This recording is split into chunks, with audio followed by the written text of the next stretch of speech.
I was standing in my kitchen at 6 a.m., staring at a text message from King County Jail that would change everything.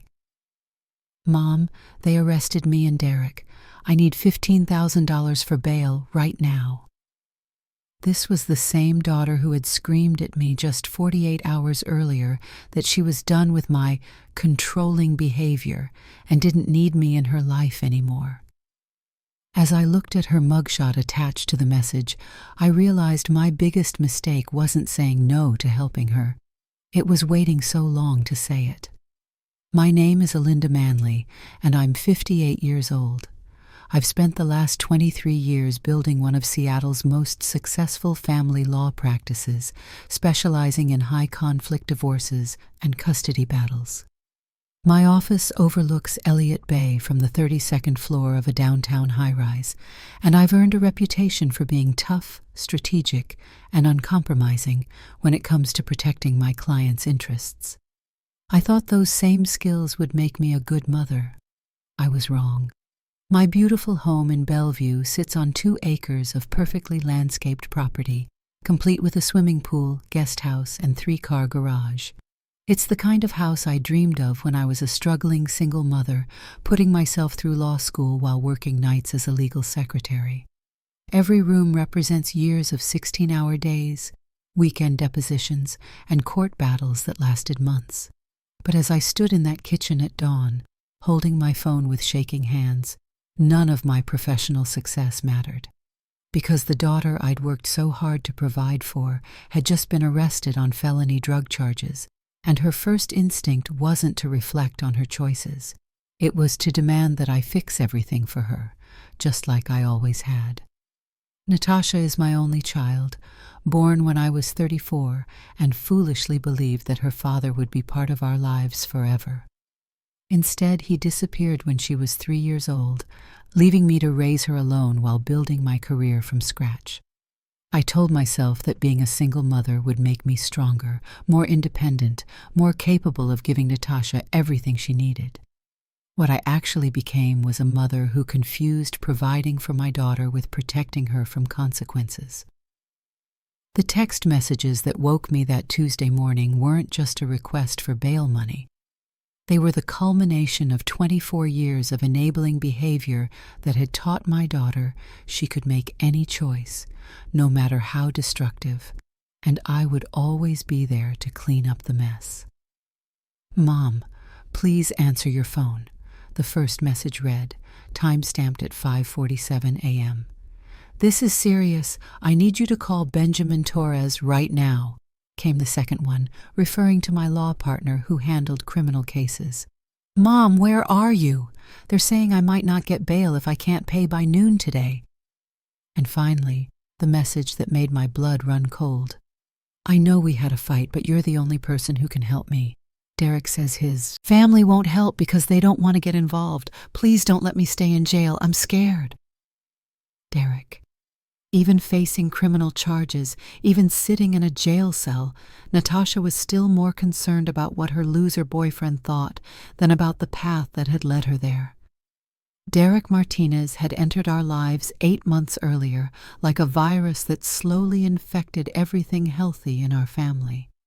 He was 27 years old, unemployed, and possessed the kind of superficial charm that had fooled my intelligent, college-educated daughter into believing he was misunderstood rather than dangerous. I'm a divorce attorney.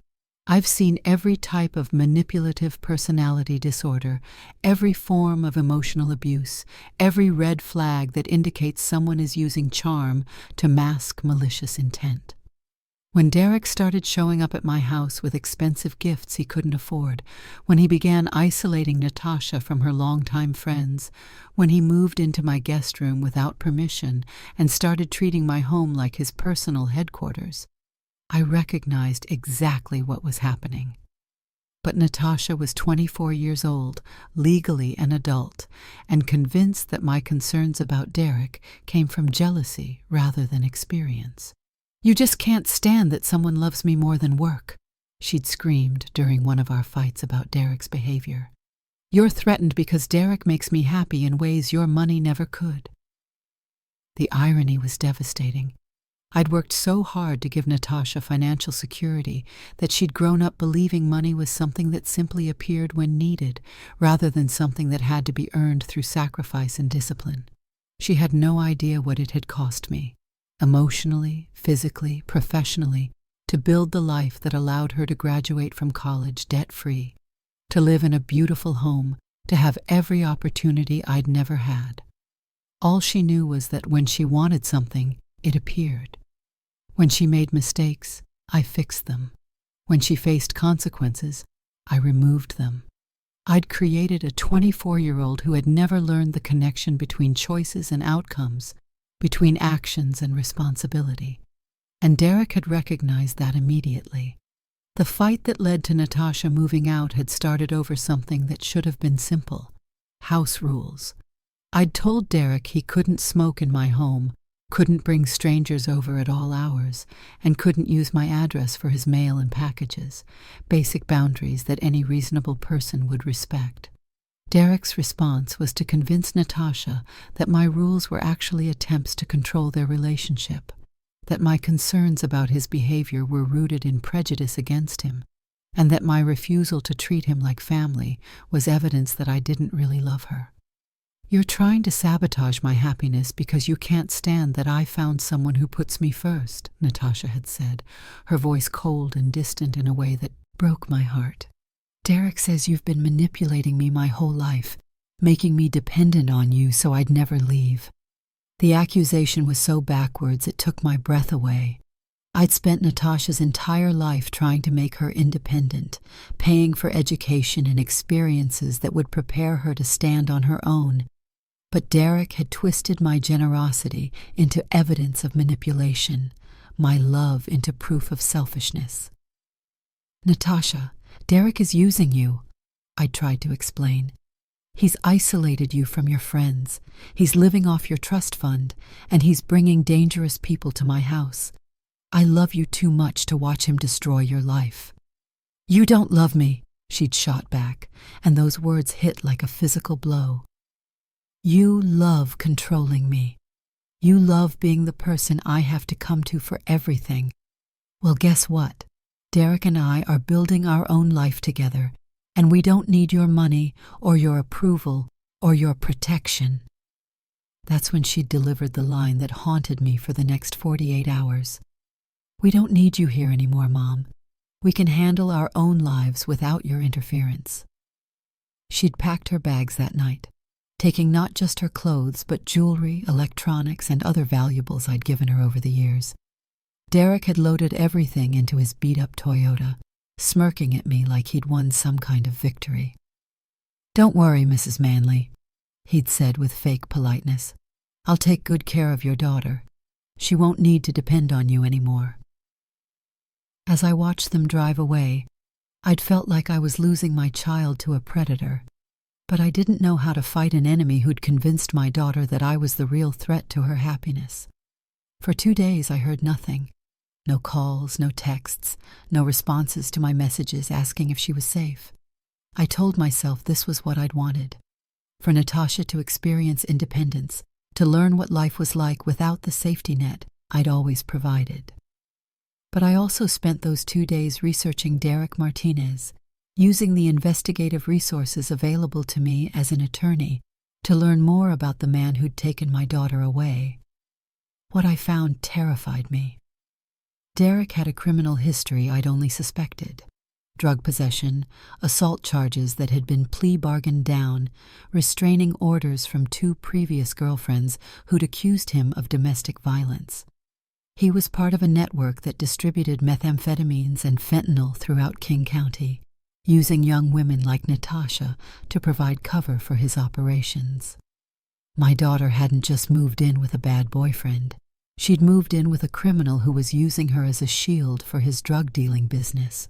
And now, staring at her mugshot on my phone screen, I understood that Derek's plan had worked perfectly.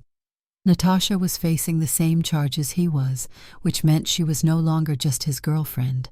She was his co-defendant, his accomplice, his partner in crime. The text messages kept coming, each one more desperate than the last. "Mom, I made a mistake. Please help me. They're saying I could get 5-10 years if convicted. I can't go to prison. Derek says if we can make bail, his lawyer can probably get the charges dropped. Please, Mom, I know I said horrible things, but I need you now more than ever." Standing in my kitchen, reading those messages while looking at my daughter's frightened face in her booking photo, I faced the hardest decision of my life. For 24 years, every crisis in Natasha's life had resulted in the same response from me: immediate action to solve her problems and protect her from consequences. Failed a class, I hired tutors and spoke to professors. Wrecked her car, I bought her a new one. Credit card debt, I paid it off without requiring her to change her spending habits. Every time I rescued her, I told myself I was being a good mother. What I was actually doing was teaching her that her choices didn't matter because someone else would always fix the results. Now she was facing felony charges, and her first instinct was still to call me for rescue, rather than taking responsibility for the path that had led her to that jail cell. As I stood there with the phone buzzing in my hand, I realized that the most loving thing I could do for my daughter wasn't to post her bail. It was to let her learn, for the first time in her life, what "we don't need you here anymore" really meant, when the person who'd always been there to help decided to take you at your word. The decision I made in that moment would either save our relationship or destroy it forever. But it was the first time in 24 years that I chose to be her mother instead of her enabler, and that made all the difference.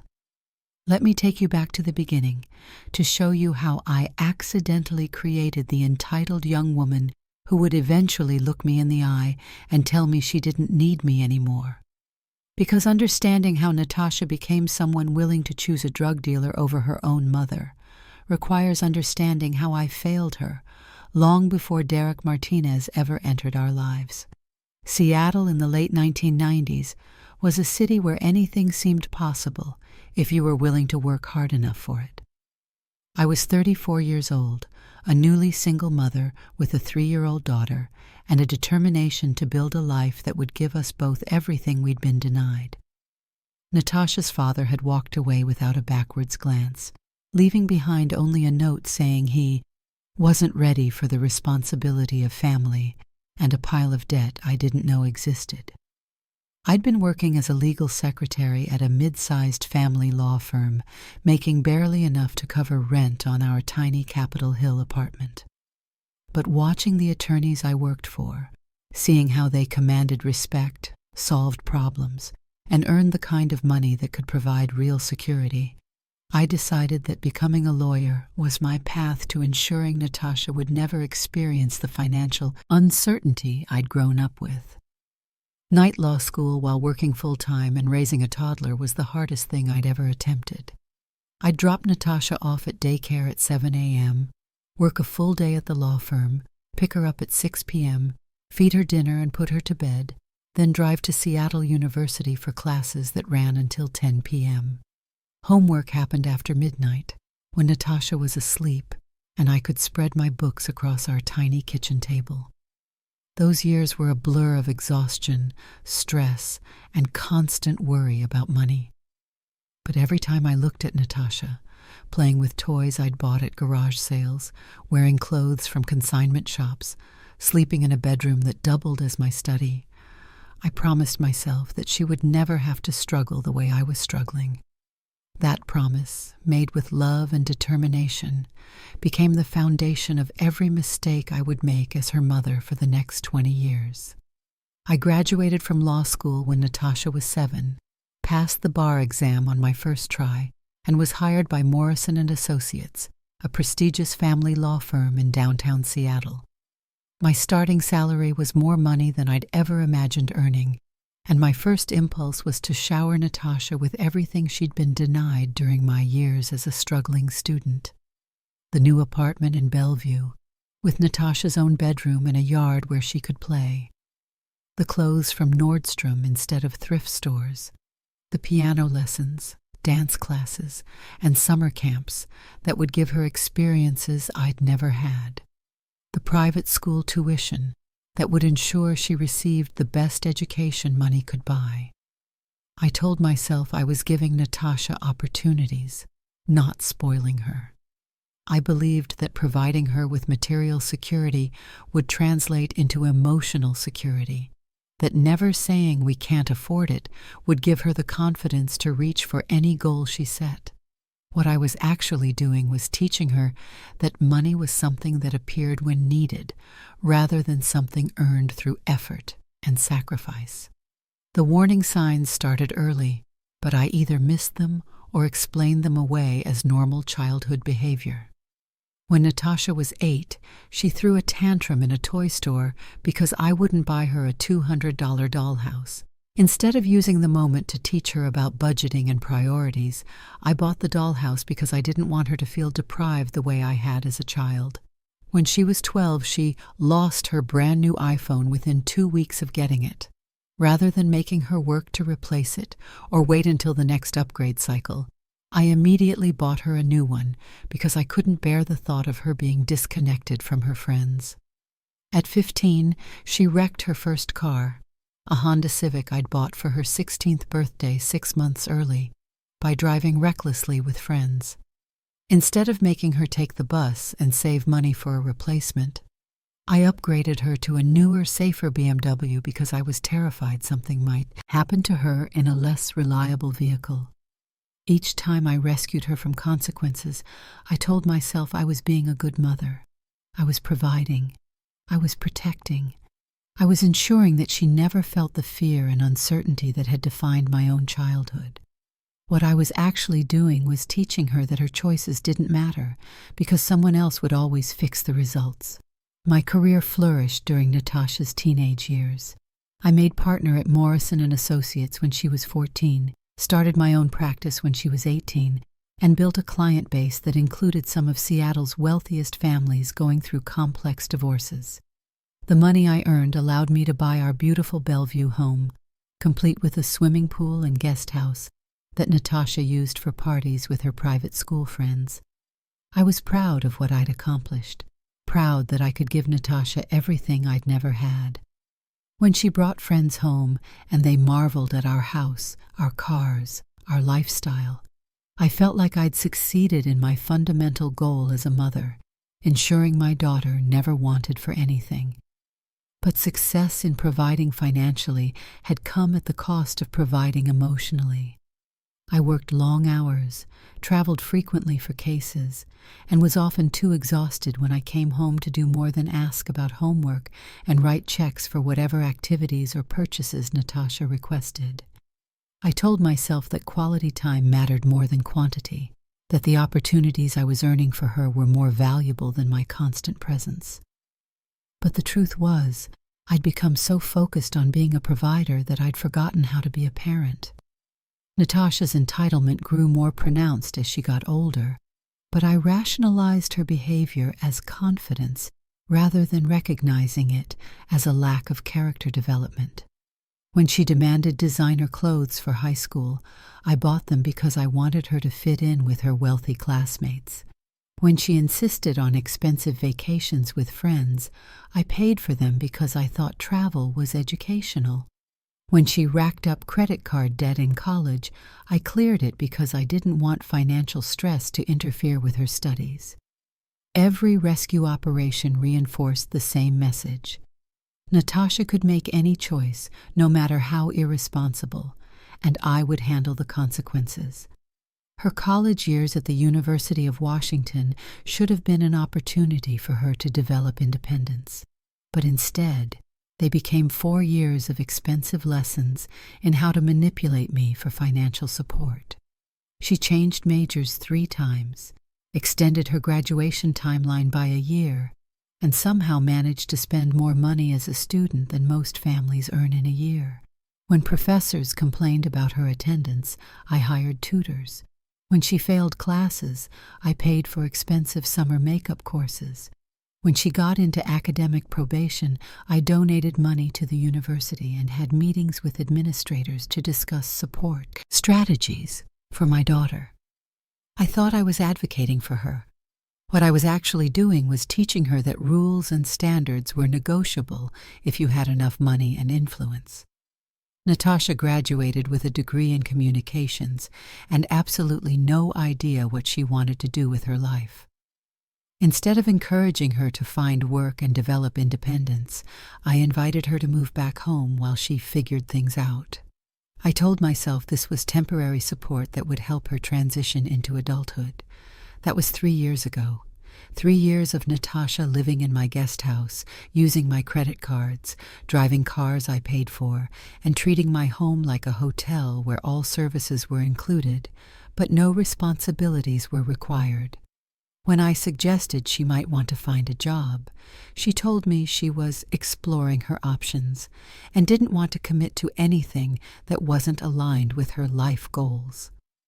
When I asked what those goals were, she gave vague answers about making a difference and finding her passion. What she was actually doing was enjoying a lifestyle funded entirely by my work, while contributing nothing to the household and taking no responsibility for her own future. My sister Victoria tried to warn me about the pattern I'd created.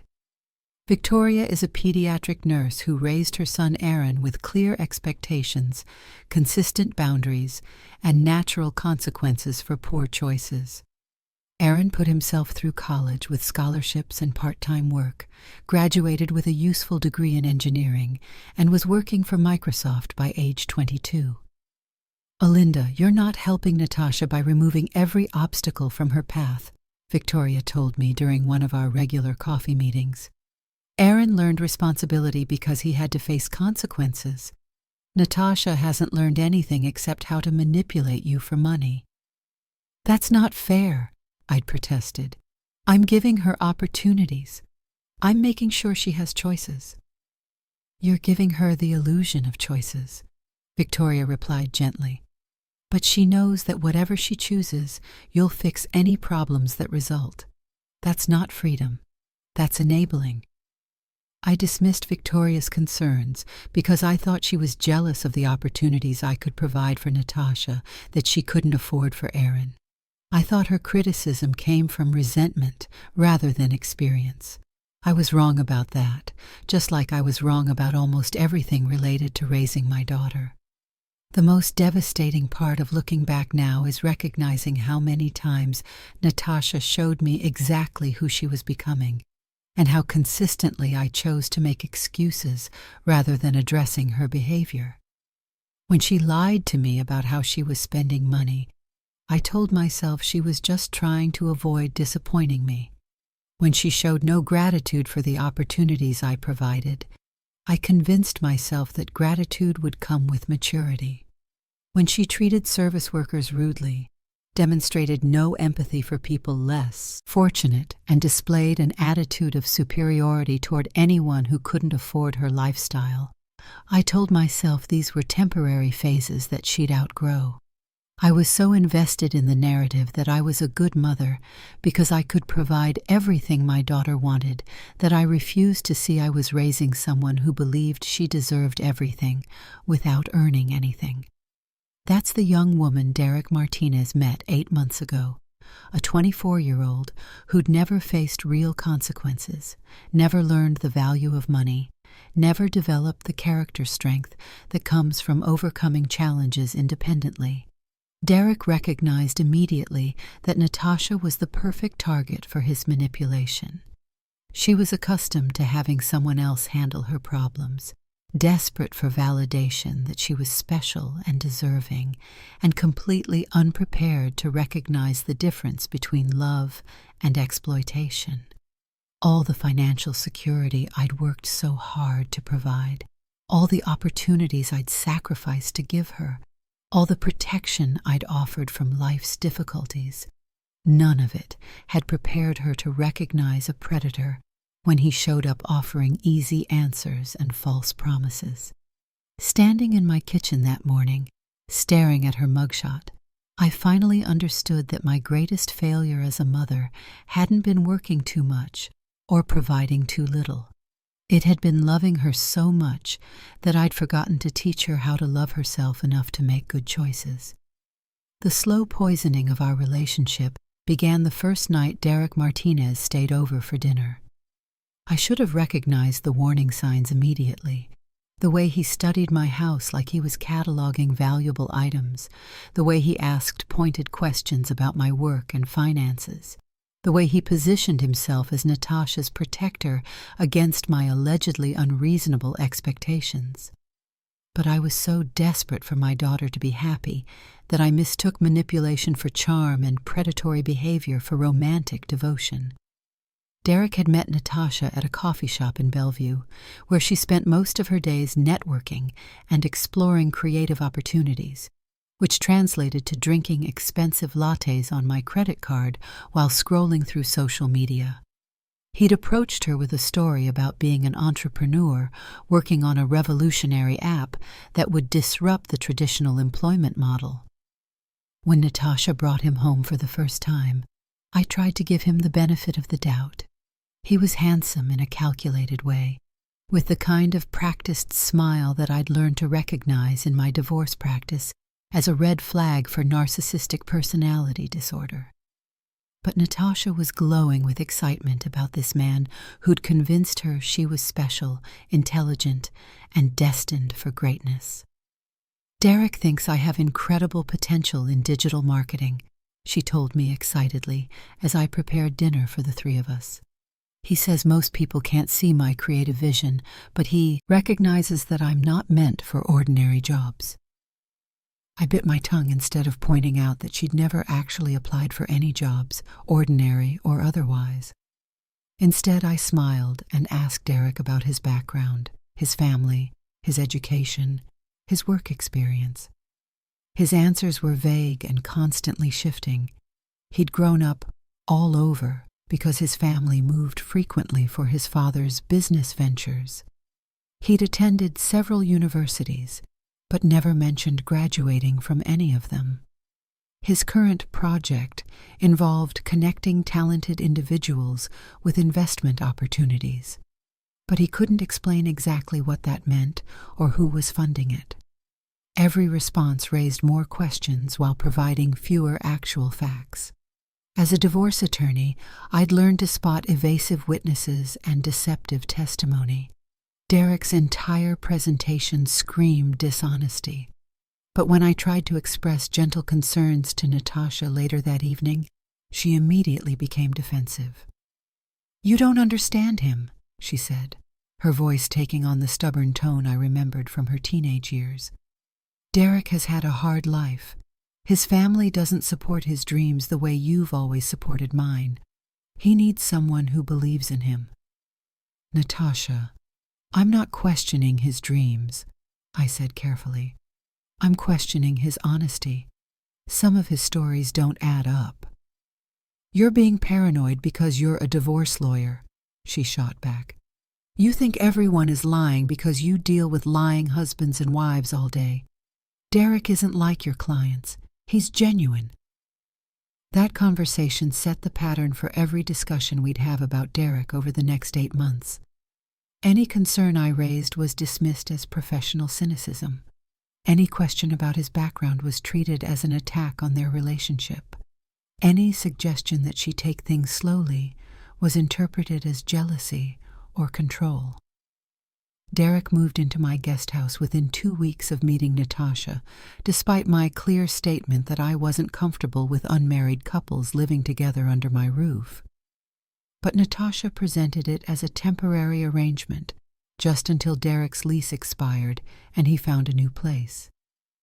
"It's only for a month, Mom," she assured me. "Derek's apartment complex is being renovated and all the tenants have to move out temporarily. You have the space and it would really help him out."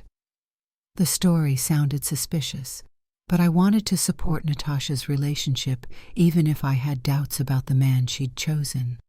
I agreed to 1 month with clear boundaries about guest policies and household rules. Derek's 1 month stretched into 2, then 3, then 6. Every time I brought up his timeline for moving out, there was a new crisis or complication that required extending his stay. His business partner had delayed funding for their project. His new apartment had fallen through. His grandmother in another state needed his help with a medical emergency. Each excuse was plausible individually, but together they formed a pattern of manipulation designed to establish permanent residence in my home without my explicit permission. Worse than Derek's lies about his living situation were the changes I saw in Natasha. Within a month of his arrival, she'd cut off contact with most of her longtime friends, claiming they didn't understand her relationship and were jealous of her happiness. Jessica keeps asking weird questions about Derek. Natasha complained about her best friend from college. She acts like he's some kind of criminal just because he doesn't have a traditional job. I'm tired of defending my choices to people who should be supporting me. When I suggested that Jessica might just be concerned about her friend's well-being, Natasha accused me of taking sides against her relationship. Derek also began involving himself in decisions that should have been between Natasha and me. When I asked her to contribute to household expenses since she'd been living at home for 3 years, Derek interjected that expecting financial contributions from an unemployed young adult was exploitative and designed to maintain control. "Mrs. Manley, I understand you want Natasha to be independent," he said with that practiced smile, "but putting financial pressure on her while she's exploring her career options isn't really helping her grow. It's just creating anxiety that prevents her from focusing on her goals." The audacity of a man who was living rent-free in my house telling me that I was being exploitative for asking my adult daughter to contribute to expenses left me speechless. But when I tried to address this with Natasha privately, she defended Derek's perspective. "He's right, Mom. You say you want me to be independent, but then you create situations where I have to depend on you for money. It's confusing and stressful." This was the moment I should have drawn a hard line. I should have told Derek he needed to leave immediately, and Natasha could choose whether to go with him or respect my household rules. Instead, I backed down because I was terrified that standing firm would mean losing my daughter entirely. That fear of abandonment, ironically, led to exactly the abandonment I was trying to prevent. The real crisis began when I discovered that Derek was using my home address for deliveries that arrived at all hours of the day and night. Small packages, usually with no return address, that Derek would collect immediately and take to his room. When I asked about them, he claimed they were product samples for his marketing business. My neighbor Housel, a retired teacher who'd lived next door for 15 years, approached me one afternoon with concerns about the unusual activity at my house. "Oh, Linda, I don't want to overstep," Housel said carefully, "but there have been a lot of strangers coming to your house at odd hours. Young people who don't look like Natasha's usual friends. They come at midnight, 2 a.m. very briefly, cars running in your driveway. It looks like—" She paused, clearly uncomfortable. "It looks like the kind of activity we were warned about in our neighborhood watch meetings. Drug dealing." Housel was diplomatically telling me that my house looked like a drug dealing operation. I confronted Derek that evening, demanding an explanation for the late-night visitors and constant deliveries. His response was to become aggressively defensive while positioning himself as the victim of my suspicions. "I can't believe you're interrogating me based on gossip from your nosy neighbor," he said, his voice rising with manufactured indignation. "This is exactly what I meant about creating a hostile environment. You're looking for reasons to blame me for problems that don't exist." But it was Natasha's response that really broke my heart. Instead of being concerned about potential illegal activity in her mother's home, she was furious with me for questioning Derek. "How could you accuse him of something so horrible?" she demanded. "Derek would never put us in danger. He loves me, and he respects this family even when you clearly don't respect him." "Natasha, I'm not accusing anyone of anything," I tried to explain. "I'm asking legitimate questions about concerning behavior in my own home." "Your home," she repeated, her voice dripping with resentment. That's what this is really about, isn't it? You can't stand that Derek and I are building something together that doesn't revolve around your money and your control. That's when Derek played his master stroke. He convinced Natasha that my concerns about his behavior were actually evidence that I was trying to sabotage their relationship because I couldn't handle her growing independence. Your mother has been the center of your world for so long that she doesn't know how to let you have your own life, he told her, loud enough for me to hear from the kitchen. She's threatened by our relationship because it means she's not the most important person in your life anymore. The psychological manipulation was sophisticated and devastating. Derek had identified my greatest fear, losing Natasha, and convinced her that my attempts to protect our family were actually selfish efforts to maintain control over her life. Over the next month, Derek systematically poisoned Natasha against me using techniques I recognized from custody battles involving narcissistic parents. He reframed every boundary as control, every concern as jealousy, every protective instinct as manipulation. When I insisted that guests couldn't smoke in my house, Derek told Natasha I was creating arbitrary rules to make him feel unwelcome. When I asked for advance notice about visitors, he claimed I was trying to monitor and restrict their social life. When I requested that he contribute to household expenses, he convinced Natasha that I was attempting to create financial leverage over their relationship. Your mom says she wants you to be independent, he'd tell her. But look at her actions. She's trying to control every aspect of our lives. The final escalation came when I discovered unauthorized charges on my credit cards, charges that Derek had convinced Natasha to make for his business expenses. When I confronted them about the theft, Derek's response was to accuse me of financial abuse. Mrs. Manley, you've raised Natasha to believe she's entitled to financial support, but now you're using that dependency to control her choices, he said with that cold smile that no longer even pretended to be charming. That's textbook financial manipulation. Natasha nodded along with his analysis, completely convinced that the man who'd been stealing from me was actually the victim of my abuse. Mom, you can't give me access to credit cards and then get mad when I use them for legitimate expenses, she said. Derek needed money for business materials, and you've always said I should support my partner's goals. That's when I realized I'd lost her completely. Derek had managed to rewrite our entire family history, casting himself as the loving boyfriend, trying to protect Natasha from her controlling, manipulative mother. The fight that ended with Natasha moving out wasn't about house rules or credit card fraud or late-night visitors. It was about whether she would choose the man who was using her or the mother who was trying to save her. She chose Derek. And 2 days later, both of their choices led them to a jail cell.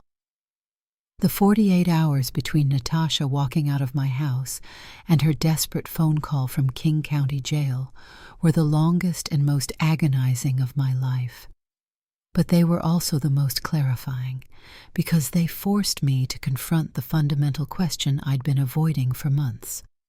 Was helping my daughter actually helping her?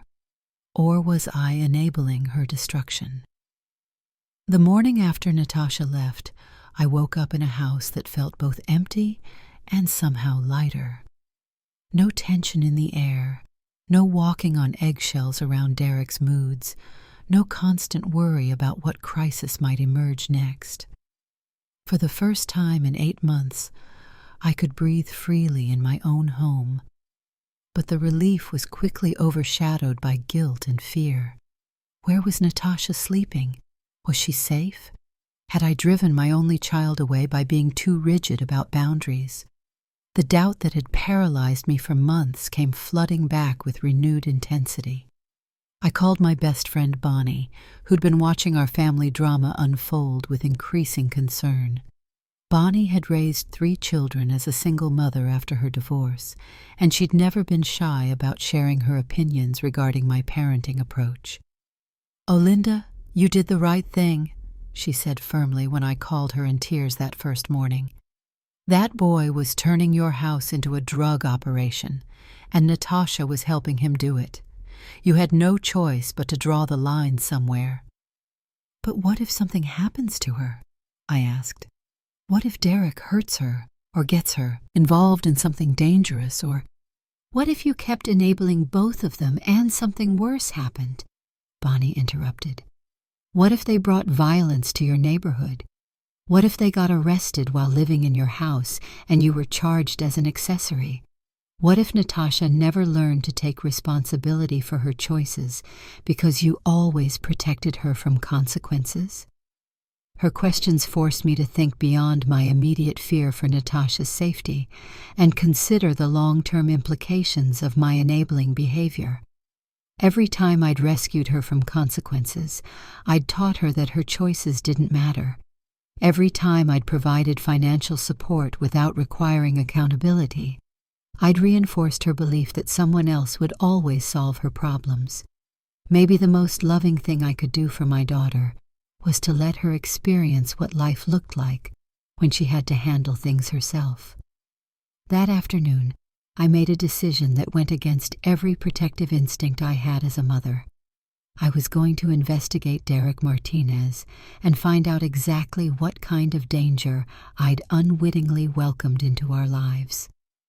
My first call was to my law partner, Benjamin Torres, who handled criminal defense cases and had connections throughout the local law enforcement community.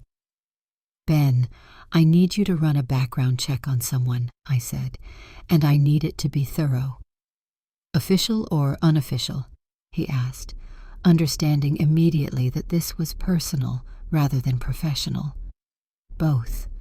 I need to know everything: criminal history, civil suits, financial records, associates, current activities, everything. Ben didn't ask why I needed the information, but his tone became serious. Alinda, if you're asking for this kind of investigation, you're dealing with something that goes beyond a simple background check. Are you in danger? I don't think so, I said, though I wasn't entirely certain. But my daughter might be. The preliminary report Ben provided that evening was even worse than I'd feared. Derek Martinez had an extensive criminal history spanning multiple jurisdictions, including arrests for drug possession, distribution, assault, domestic violence, and fraud. Most of the charges had been plea bargained down to lesser offenses, but the pattern was clear. Derek was a career criminal who specialized in targeting vulnerable women. The domestic violence charges are particularly concerning, Ben told me as we reviewed the documents in my home office. 2 different women filed restraining orders against him in the past 5 years. Both women withdrew the orders within months, which usually indicates the abuser convinced them to drop the charges. What about current activities? I asked. That's where it gets complicated. Derek's name has come up in several ongoing investigations related to methamphetamine distribution in King County, but he's never been formally charged. He's what law enforcement calls a person of interest, someone they suspect is involved but haven't been able to build a case against. The implications hit me like a freight train. Derek hadn't just been using my house for occasional drug transactions. He'd been operating a distribution network, using Natasha as cover and my address as his base of operations. Ben, if Derek was dealing drugs out of my house, what kind of legal exposure do I have? Potentially significant, he said grimly. If law enforcement can prove you knew about illegal activities and didn't report them, you could face charges for harboring a criminal or maintaining a drug house. Even if they can't prove knowledge, your property could be subject to civil forfeiture. I could lose my house, my career. Everything I'd worked 30 years to build could be destroyed because I'd been too afraid to draw hard boundaries with my daughter's predatory boyfriend. That night, I hired a private investigator named Lauren Hayes who specialized in criminal surveillance and digital investigations. If Derek was as dangerous as his record suggested, I needed to know exactly what Natasha had gotten herself involved in. I want to know where they're living, how they're supporting themselves, who they're associating with, and what kind of activities they're engaged in, I told Lauren. And I want to know immediately if my daughter appears to be in physical danger. Lauren's investigation began the next morning, and her preliminary findings were available within hours. Your daughter and Derek Martinez are staying at a motel in Tacoma that's known to law enforcement as a hub for drug activity, Lauren reported. The room is registered under Derek's name, paid for in cash. They're receiving frequent visits from individuals with criminal records related to drug distribution. Is Natasha involved in the drug activity, or is she just present? Based on surveillance, she appears to be actively participating. She's been observed making exchanges with visitors, handling packages, and acting as a lookout during transactions. The words hit me like a physical blow. My daughter, the little girl I'd raised to believe she could become anything she wanted, had become a drug dealer's accomplice within 48 hours of leaving my house. But the worst revelation was yet to come. Mrs. Manley, there's something else you need to know, Lauren continued. Derek has been telling people that you're his business partner, and that the operation in your house was conducted with your knowledge and approval. That's absolutely not true. I believe you. But Derek has been using your reputation and address to legitimize his activities. If he's arrested, he'll likely claim that you were aware of and profiting from his drug-dealing operation. Derek wasn't just using my daughter. He was positioning me to take the fall for his criminal activities. If law enforcement moved against him, I would be implicated as a co-conspirator based on his false claims about my knowledge and involvement. That's when I understood the full scope of Derek's manipulation. He hadn't just targeted Natasha for her money and naivety. He'd targeted our entire family as cover for his criminal enterprise. The wealthy single mother and her entitled daughter provided perfect camouflage for a drug-dealing operation. I spent that second night lying awake, wrestling with the most difficult decision of my life. Every protective instinct I had as a mother screamed at me to find Natasha and bring her home, to hire the best criminal defense attorney money could buy, to shield her from the consequences of choices she'd made under Derek's influence. But I also understood that rescuing her again would only reinforce the pattern that had led us to this crisis. Natasha had chosen Derek over family, crime over responsibility, immediate gratification over long-term consequences. If I stepped in to protect her now, she would never learn that choices matter. More importantly, if I rescued her from this situation, Derek would know that he could manipulate me through threats to my daughter's well-being. He would understand that I was willing to sacrifice my own safety and reputation to protect Natasha, which would give him enormous leverage over our family.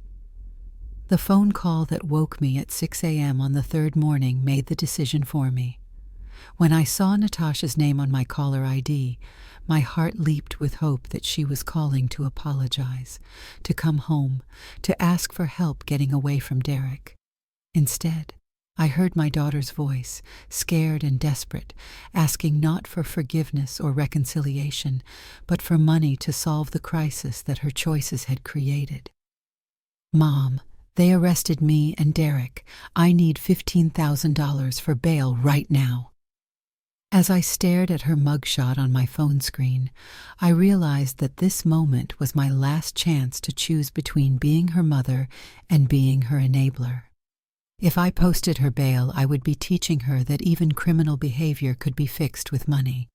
I would be showing Derek that threatening my daughter's safety was an effective way to manipulate me. I would be reinforcing the same pattern that had led us to this crisis in the first place. But if I refused to help, I would be forcing Natasha to face the consequences of her choices for the first time in her adult life. She would have to experience what happened when poor decisions led to real outcomes that couldn't be fixed with privilege or money. Standing in my kitchen, holding that phone with Natasha's desperate messages buzzing one after another, I made the decision that would either save our relationship or destroy it forever. I was going to teach my daughter what "we don't need you here anymore" really meant when the person you'd rejected was the only one who could help you. And for the first time in 24 years, I was going to choose being her mother over being her savior. The moment of truth came at 6:47 a.m. on that Tuesday morning when my phone rang for the 15th time in an hour. I'd been sitting at my kitchen table, staring at Natasha's mugshot while reading her increasingly desperate text messages, trying to summon the courage to do something I'd never done before: let my daughter face the consequences of her choices. When I finally answered the call, Natasha's voice was raw with panic and desperation. "Mom, thank God you finally picked up," she sobbed. "This is a nightmare. They have me in a cell with actual criminals. The bail is $15,000, and it has to be paid by noon, or they'll transfer me to county jail, and I might not get another bail hearing for weeks." Every word was calculated to trigger my rescue instincts: the tears, the fear, the ticking clock. It was emotional manipulation designed to bypass my rational thinking and appeal directly to my protective instincts as her mother. For 24 years, that manipulation had worked perfectly.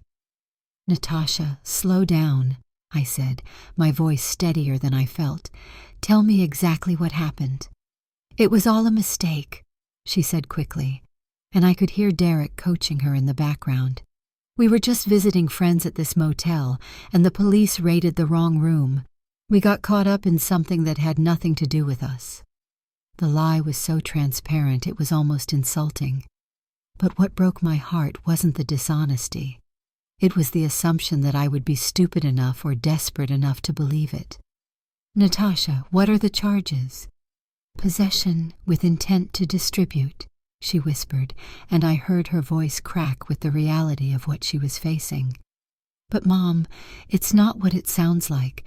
Derek was just helping some friends with their business and—" "Stop," I interrupted. "Just stop lying to me." The silence on the other end of the line stretched for what felt like forever. "I know about Derek's criminal history," I continued. "I know about the drug dealing operation he was running out of my house. I know about the motel where you've been living, and I know about your involvement in his activities." "Mom, you don't understand." "I understand perfectly," I said, and for the first time in months, I felt completely clear about what was happening. "Derek targeted you because he saw exactly what I'd spent 24 years creating: a young woman who'd never faced real consequences, who had access to money and resources, and who could be easily manipulated into believing that poor choices were someone else's fault." I could hear Natasha crying, but there was something different about it now. Not the manipulative tears designed to change my mind, but the genuine tears of someone who was finally understanding the magnitude of what she'd lost. "But here's what I really understand," I continued. 2 days ago, you looked me in the eye and told me that you and Derek didn't need me anymore. You said you could handle your own lives without my interference. You said you were done with my controlling behavior and ready to be independent. "Mom, I didn't mean—" "You meant every word," I said firmly, "and now you're going to have the chance to prove it." The silence that followed was broken by Derek's voice in the background, aggressive and demanding. "Give me the phone. I'll talk to her." "No," Natasha said, and there was something new in her voice, a strength I hadn't heard in months. "This is my conversation with my mother." It was the first time she'd chosen me over Derek since he'd entered our lives, even in something as small as a phone conversation. "Natasha, I need you to listen to me very carefully," I said. "I'm not going to post your bail." The sound that came through the phone was like nothing I'd ever heard from my daughter before. Not anger or manipulation, but pure, terrified desperation. "Mom, please, you can't leave me here. I know I said horrible things, but I was wrong. I need you. I've always needed you." "I know you need me," I replied, and my voice was steady even though my heart was breaking. "But you told me you didn't, and I'm going to respect your choice. That's not what I meant. It's exactly what you meant, and more importantly, it's what needed to happen. Natasha, for 24 years, I've rescued you from every poor decision, every difficult situation, every uncomfortable consequence. I've taught you that your choices don't matter because someone else will always fix the results. I could hear her sobbing, but I continued because this conversation was 20 years overdue. I thought I was being a good mother by protecting you from hardship. What I was actually doing was preventing you from developing the character strength that comes from facing challenges and overcoming them yourself. Mom, I'll change. I'll break up with Derek. I'll get a job. I'll pay you back for everything. Natasha, you can't promise to change while you're still depending on me to solve the crisis that your choices created. Real change happens when you have to live with the consequences of your decisions and figure out how to move forward despite them. The phone was quiet except for her crying, and I realized that Derek was no longer in the background coaching her responses. For the first time in months, I was talking to my daughter instead of his puppet. "Are you going to let me go to prison?" she asked, and the question was heartbreaking because it revealed how little she understood about taking responsibility for her own life. "I'm not sending you to prison, Natasha. Your choices sent you to prison. I'm simply refusing to rescue you from the consequences of those choices." "But if you don't help me, I could be convicted. I could go to jail for years." "Yes," I said simply. "That's what happens when you commit felonies." The brutal honesty of that statement seemed to shock her into silence. "But here's what else could happen," I continued. "You could hire a public defender and actually participate in your own defense instead of expecting someone else to handle everything. You could take responsibility for your actions and show a judge that you understand the severity of what you've done. You could use this experience to finally understand that actions have consequences, and that real independence means handling those consequences yourself." "I don't know how to do any of that," she whispered. "I know you don't," I said gently, "because I never taught you. I always did it for you. But you're 24 years old, and it's time to learn." "Mom, I'm scared." "I know you are, and being scared is appropriate because you're in a scary situation that you created by making dangerous choices."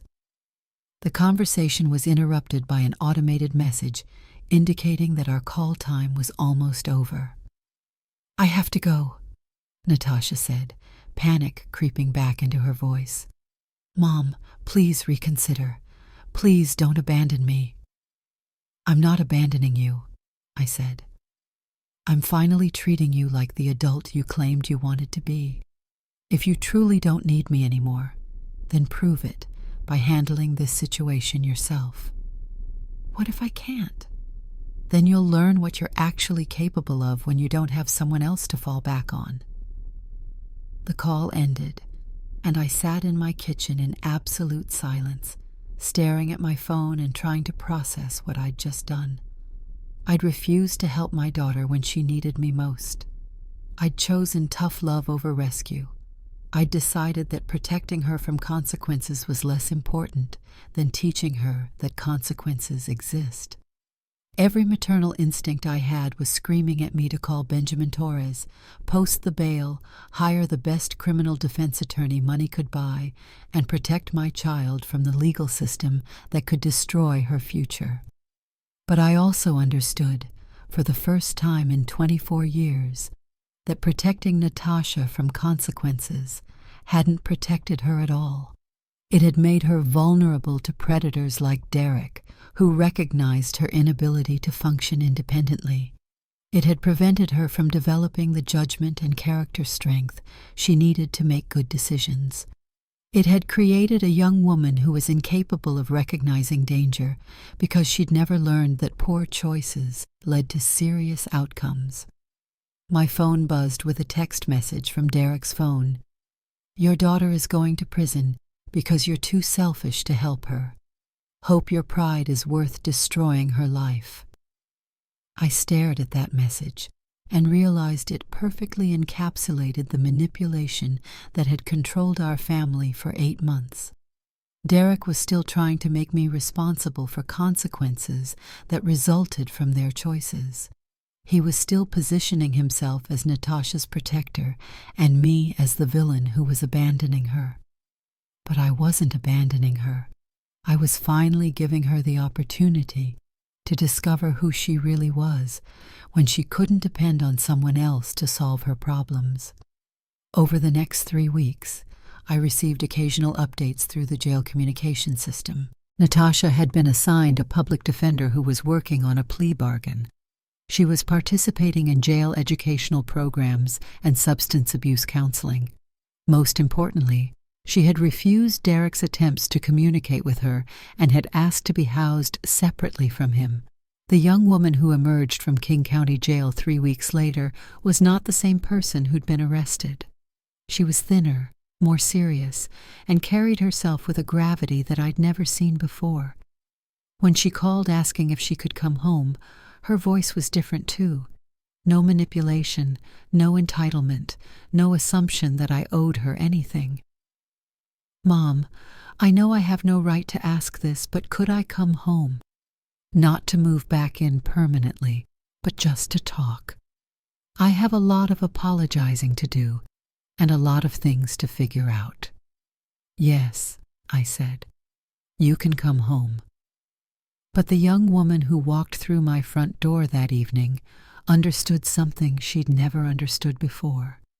Home wasn't a right she could claim or a resource she could exploit. It was a gift that had to be earned through character, respect, and genuine change. And for the first time in her adult life, she was ready to do the work required to earn it. 3 weeks in King County Jail changed my daughter in ways that 24 years of my love, support, and protection never had. When Natasha walked through my front door on a rainy November evening, I barely recognized the young woman who stood in my foyer, holding a small bag of belongings and looking at me with eyes that had finally learned what consequences really meant. She was thinner, more serious, and carried herself with a gravity that spoke of hard lessons learned in the most difficult way possible. But more than her physical appearance, something fundamental had shifted in how she saw herself, our relationship, and the world around her. "Mom," she said quietly, not moving from the doorway, "thank you for letting me come home. I know I don't deserve it." It was the first time in her adult life that I'd heard her acknowledge that something wasn't owed to her, that consideration and kindness were gifts rather than entitlements. We sat in my living room, the same room where Derek had first convinced her that my boundaries were evidence of control rather than love, and Natasha began the conversation that I'd been hoping for since she was a teenager. "I need to tell you what really happened," she said, her voice steady but filled with shame. "Not the lies I told on the phone, not the stories Derek taught me to tell, but the truth about what I became and how I got there." Over the next 2 hours, Natasha walked me through the progression from naive girlfriend to active accomplice in Derek's drug-dealing operation. She described how he'd gradually isolated her from friends and family, convinced her that my concerns were evidence of jealousy and control, and ultimately persuaded her to participate in illegal activities by framing them as romantic partnership and shared rebellion against societal expectations. "He made me feel like I was finally living an authentic life," she explained. "Like all the safety and security you'd provided was actually a prison that was keeping me from discovering who I really was. He convinced me that helping him with his business was proof that I was brave enough to take risks and smart enough to make my own decisions." "When did you realize what was really happening?" I asked. "About 10 minutes after they put me in handcuffs," she said with a bitter laugh. Derek immediately started trying to negotiate with the police, offering to give them information about other dealers in exchange for reduced charges. He didn't even pretend to care about what happened to me. I was just collateral damage in his business operation. But the real transformation hadn't come from Derek's betrayal. It had come from the 3 weeks of being forced to handle her situation without anyone to rescue her. "Mom, I've never had to solve a real problem by myself," she said, and there was wonder in her voice as she described the experience. "In jail, when I was scared or confused or didn't know what to do, I couldn't call you to fix it. I had to figure things out myself, ask for help from the right people, make decisions based on their actual consequences, rather than assuming someone else would handle the results."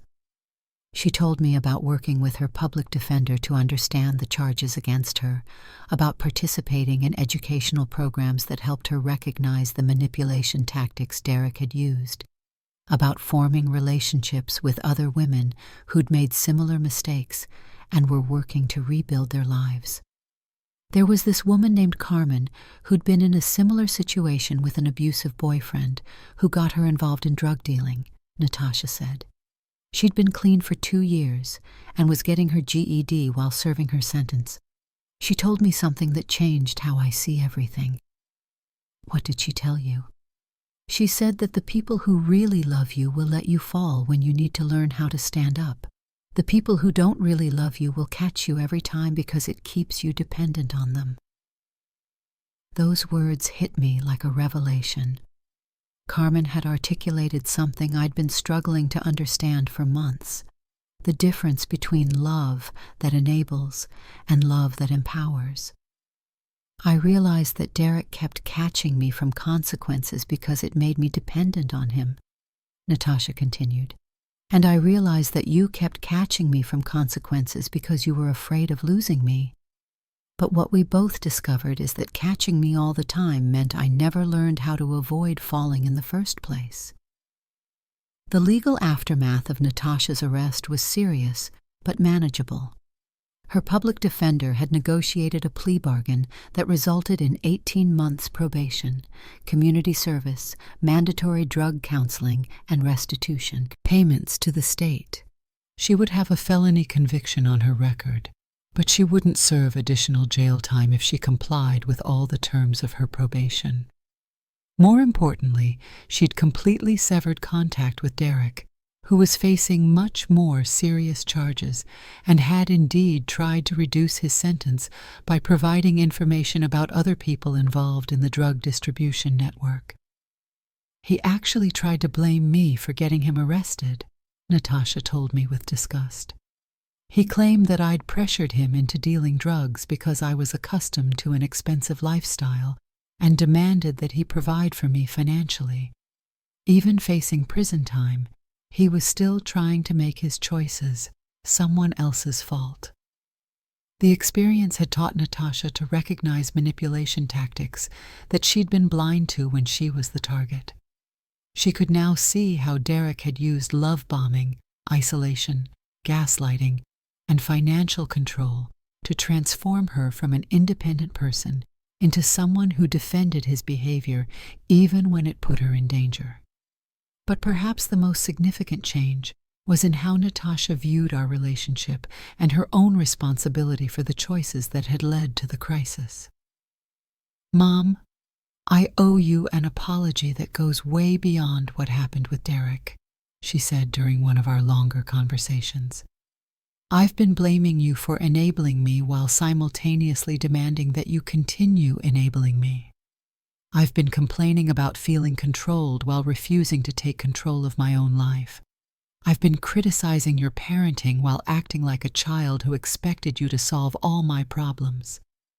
She was right, but hearing her acknowledge it felt like a miracle after years of having every attempt at boundaries reframed as evidence of my failure as a mother.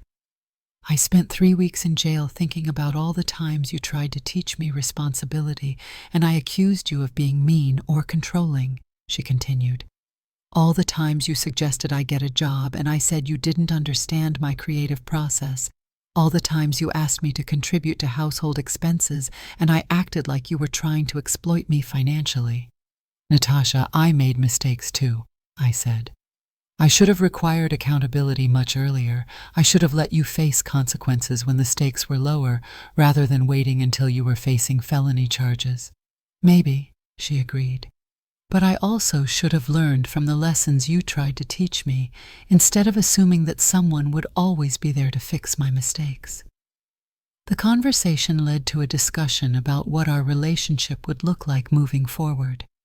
Natasha wanted to move back home temporarily while she found work and established herself independently, but she understood that living in my house would require following my rules and contributing to household expenses. I need to prove to you that I've actually changed, she said. Not just prove it with words, but prove it through actions over time. We established clear expectations. Natasha would find employment within 30 days, contribute a specific amount to household expenses, participate in ongoing counseling to address the issues that had made her vulnerable to manipulation, and maintain complete transparency about her activities and associations. If I violate any of these agreements, I understand that you'll ask me to leave, and I won't argue or try to negotiate, she said. I need to learn that trust is earned through consistency, not promised through apologies. 6 months later, Natasha was working as a receptionist at a medical office, had her own apartment in a modest but safe neighborhood, and was taking evening classes in medical administration. She visited me regularly, but our relationship was based on mutual respect rather than financial dependency. The most remarkable change was in how she handled problems and setbacks. When her car broke down and needed expensive repairs, she didn't call me for money. She researched options, found a payment plan with the mechanic, and adjusted her budget to handle the additional expense. When she had conflicts with coworkers, she didn't expect me to solve them. She sought advice about communication strategies and implemented solutions herself. It's weird how much more confident I feel when I know I can handle problems myself, she told me during one of our weekly dinners.